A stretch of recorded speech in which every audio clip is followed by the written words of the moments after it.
The U.S. administration is stepping up criticism of the Syrian government over the removal of its chemical weapons. Washington has once again accused Damascus of deliberately stalling an international disarmament deal.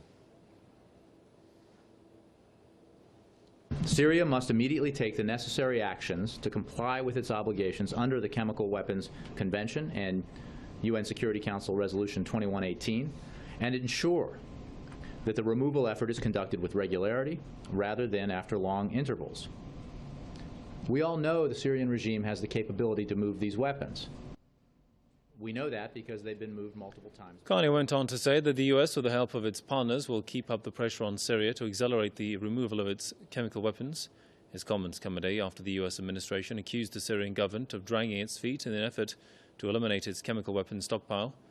Russia rejected the charges and said a June 30th deadline to destroy Syria's arsenal of toxic agents remains viable, despite delays.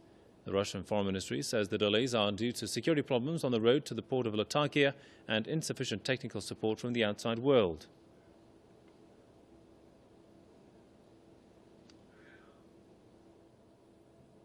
Let's go to Indiana and talk to E. Michael Jones, editor of Culture Wars online magazine. Welcome, sir. Mr. Jones, how honest do you think is the U.S. in its criticism of Damascus? Is it trying to find a new excuse to mount pressure on the Syrian government?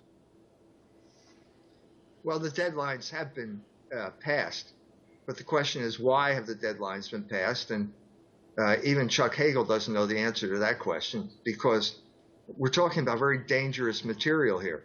And you have to take precautions that this material doesn't leak out into the population as a whole. And so he doesn't know. The Russians say there's problems with transportation. There probably are. But I think what we're seeing here is a kind of atmosphere of distrust that it comes about because of an insufficient resolve here to resolve this issue. Of course, what guarantee is there that these chemical materials will go into safe hands and not fall into the wrong hands? The precautions have to be taken after they are delivered over. I don't think that they would end up in the hands of the people who are trying to bring down the government. The Syrian government has no reason to allow that to happen, so I don't think that would happen, no. And is there any significance about the timing of this announcement by the U.S. and the Congress's new drive to arm the insurgents? It may have something to do with that. It may have something to do with the peace talks that are going on now. What you're constantly seeing from the State Department, and we saw this with the invitation of Ban Ki-moon that was withdrawn to Iran, is a constant back and forth here, and the lack of resolution, a lack of any type of resolution to get this to come to a peaceful solution. There are too many people who want to see this an unhappy end to this. Too many people want to see another war, and that's what's causing all these problems. And you talked about the peace talks there. Of course, why do you think the Geneva II conference didn't bear any fruit? I mean, and of course, why do you think Iran wasn't invited? Iran wasn't invited. First of all, John Kerry, as I said before, the State Department is giving mixed signals here. The State Department, John Kerry says Iran should play a greater role, and then some lower official in the State Department issues a statement, and they get the invitation rescinded.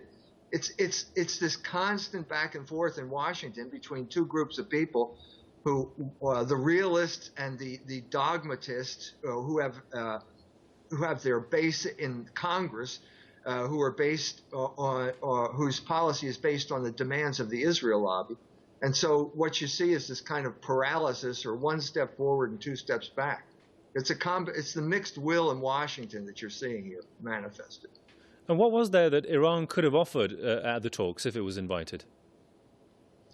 It could have offered more security in terms of a broader base of support. It could have offered goodwill. It could have broken down the suspicion. If Iran had been invited to the conference, it would have been a sign that the original goal of just a military overthrow of the Assad regime was no longer realistic, it would have been a sign that we want a more realistic step toward peace. All of this stuff would have broken down the feelings of suspicion that you find with a statement like this, where they're accusing the Assad regime of bad will in not disposing of the chemical weapons.